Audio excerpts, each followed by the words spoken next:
Hello everyone, my name is Sundhya Ravindran and I'm currently an up-and-coming senior. Today I want to share how the COVID-19 pandemic has affected my life and my family, and talk a bit about my plans for the future.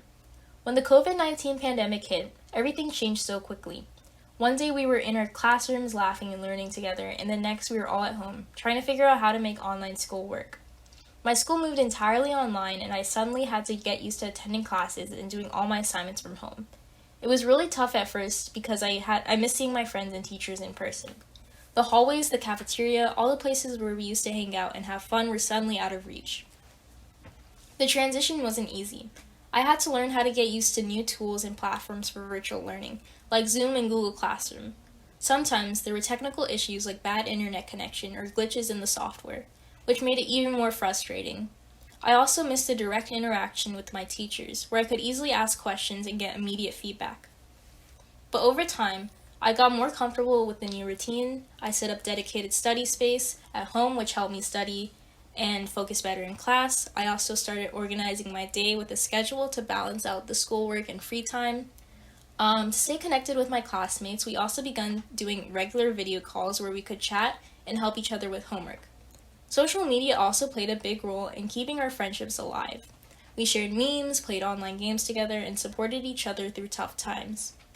This experience taught me a lot about adaptability and the importance of staying connected with the people, even though we couldn't be together physically.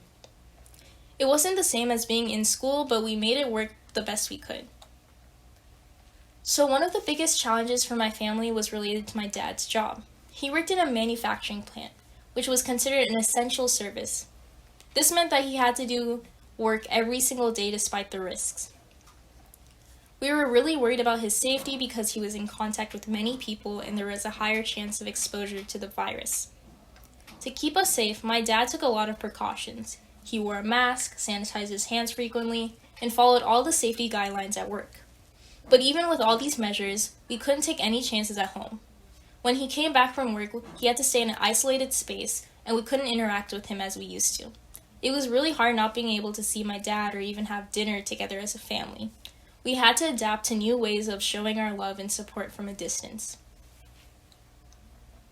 Looking ahead from my short-term goal at the time was my studies and doing well in my online classes. It was hard to keep up with what the teacher was saying, and it was hard to keep focused because I was in my own space.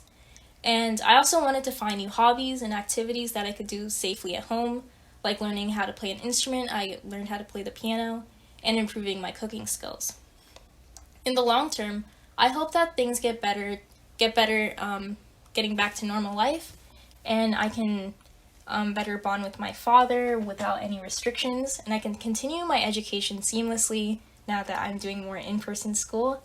And I also wanted to pursue a healthcare related or science related field because I got inspired by all the healthcare workers and scientists who have worked so hard during the times such as the pandemic. Thank you for listening to my story. The COVID-19 pandemic has been a challenging time for all of us, but it also taught me the importance of adaptability, resilience, and appreciating the moments we have with our loved ones.